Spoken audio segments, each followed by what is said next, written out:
So, Donald finally emerged from whatever cave he was hiding in over the last few days, and he's exactly the same.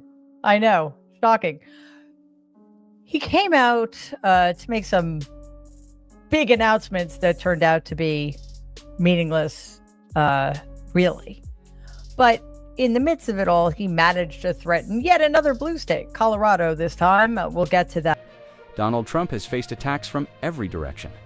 But when the fire comes from inside his own family, it hits different. Mary Trump doesn't just throw shade, she dismantles her uncle piece by piece, exposing cracks only a family insider could see. This isn't gossip or headlines, it's lived experience, and what she delivers isn't comedy. It's a total collapse of the Trump myth, delivered from within. Okay, obviously the big story of the week, although there are many other big stories we shouldn't ignore, but, is this Epstein stuff, right? Yeah. It appears your Uncle Donald, is kind of having a baby over this. He is starting to criticize his supporters. He's angry that many parts of MAGA seem quite fixated on this. I would just love to hear your reaction to the whole damn thing. Yeah, well, the whole damn thing is fascinating, quite frankly, for many reasons. But let's start with what, I don't know if it's the most obvious one, but it's the most obvious one to me. Donald is somebody who has lived his entire life with complete impunity. Like, he's been able to get away with everything. And he thinks it's because he's a genius, right?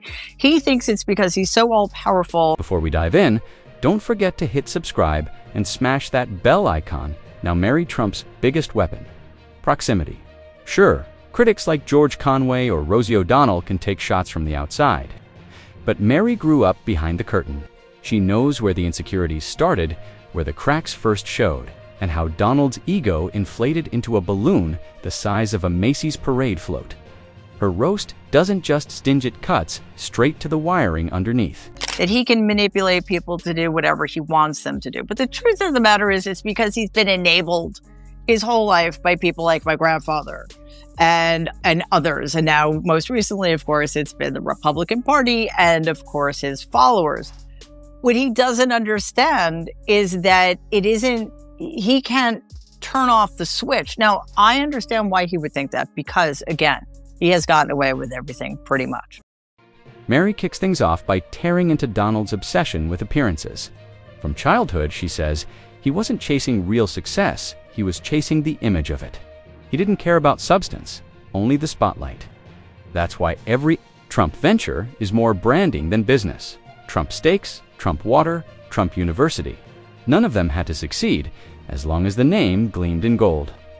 To her, Donald isn't a leader, he's a walking logo. This is, or at least should be, a major setback for Donald's ongoing plan to take over any cities that don't abide by his rules or agree with him or support him. But here's the problem, and this is something we've come up against time and time again. Courts take time to render their judgment. Then comes the fragility. Everyone knows Trump has thin skin, but Mary carves it open with surgical precision. She paints him as a man who confuses cruelty with strength because he never learned to deal with weakness. To him, kindness equals failure, empathy equals defeat. So he lashes out, mocking and attacking as shields, not weapons. The insults aren't dominance, they're fear, flung desperately to hide the scared little boy inside.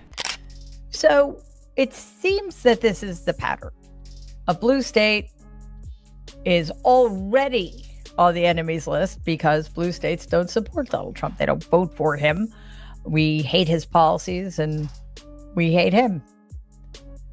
But sometimes it's a new thing that draws his ire, or I should probably say, becomes a handy excuse for his increasingly fascistic and hostile behavior towards blue cities and blue states.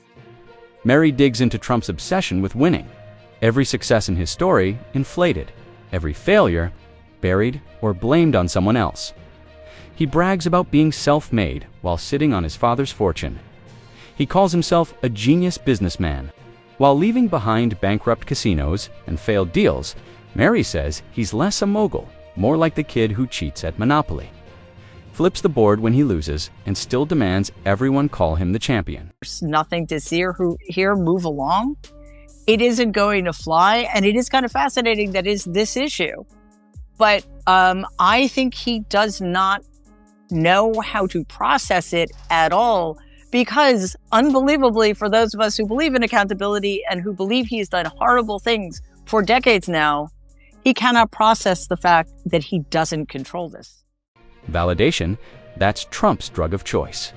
Mary paints him as a man addicted to applause, treating every rally like oxygen.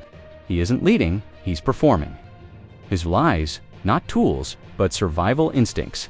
He lies so compulsively that even harmless truths get buried. Mary compares him to a magician who can't stop pulling scarves out of his sleeve long after the audience has stopped clapping. The presidency didn't change. That only turned the compulsion into a worldwide spectacle. Colorado got singled out because it has mail-in voting. Illinois has been singled out because Governor J.B. Pritzker has been very vocal about Donald and his fascism.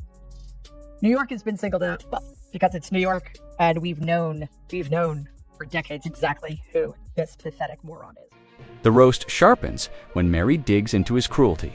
Growing up, she says kindness was weakness, so Donald calcified into someone who measures strength by humiliation. That's why he governs through insults and divides through mockery. But the real punchline: true strength is quiet, something Donald never learned. She shreds his self-made outsider image too.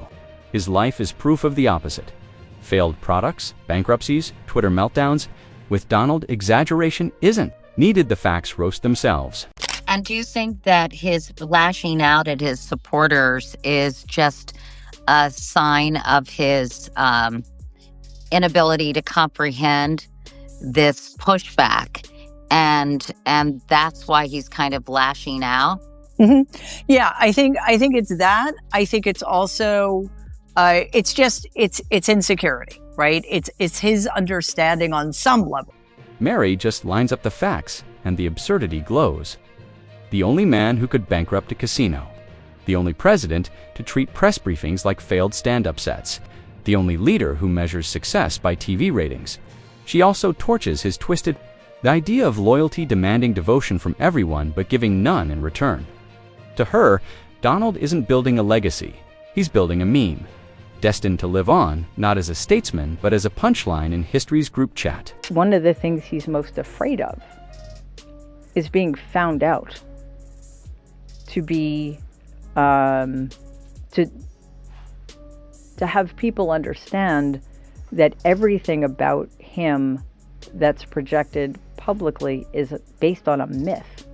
That he's literally nothing of who he claims to be. He's nothing other people have purported him to be, starting with my grandfather, who's the man responsible for having created this myth. What makes Mary's roast lethal is the mix of humor and heartbreak. She doesn't just mock Trump as a public figure, she exposes the scared child behind the mask. Critics call him a monster. Mary calls him a tragedy, legacy, a man so terrified of being ordinary that he built an empire of denial. By the time she's done, the emperor isn't just unclothed. He's reduced to the frightened boy, still begging for his father's approval. So that was the impetus behind my working with the New York Times in 2017 and 2018. I handed over about 40,000 pages of documents that helped them put together a story that revealed the lie behind, Donald's claim that he was a successful self-made businessman. When in fact, my grandfather, over the course of Donald's lifetime, gave him like $410 million. Like even I could probably be successful. Yeah, but he screwed it up. I'm pretty sure a potato could be successful with $410 million. But Donald wasn't. So Mary also scorches Trump's treatment of women. She describes a man who craves admiration while giving back only disrespect. It's not dominance. She argues it's insecurity dressed as bravado. He surrounds himself with beauty as camouflage.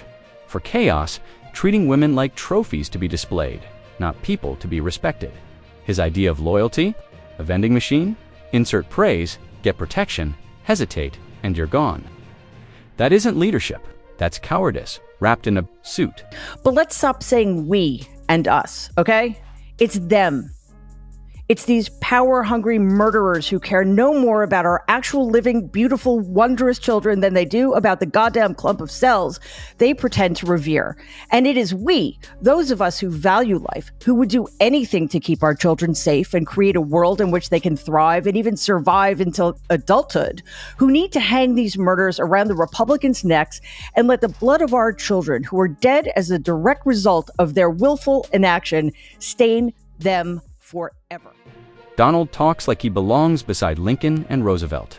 But Mary mocks the reality. His record is lawsuits, feuds, and late-night tweet storms. She says he's the only man who could sit in the Oval Office. His self-made billionaire story. A fairy tale.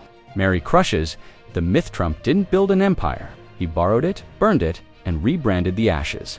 In the meantime, Donald and the Trump regime keep taking more and more liberties with our constitutional rights. By the time the courts ruled, a lot of damage has already been done. Whether or not it can be reversed kind of remains to be seen. And here's the other thing. We have ample evidence that Donald and the DOJ is not necessarily going to comply with the judge's orders anyway. Finally, Mary tackles his toxic relationship with truth. Lies aren't mistakes for Donald, they're strategies. His native tongue. Supporters swallow them whole, while fact-checkers drown trying to keep up. But Mary digs deeper. Behind every insult, every lawsuit, every late-night rant is fear. Fear that the mask will slip. Fear of irrelevance. She compares him to a child hiding under a blanket, yelling at the dark. To her, Donald isn't a titan. He's a frightened boy, trapped in his own performance, unable to step off stage even after the world stopped clapping.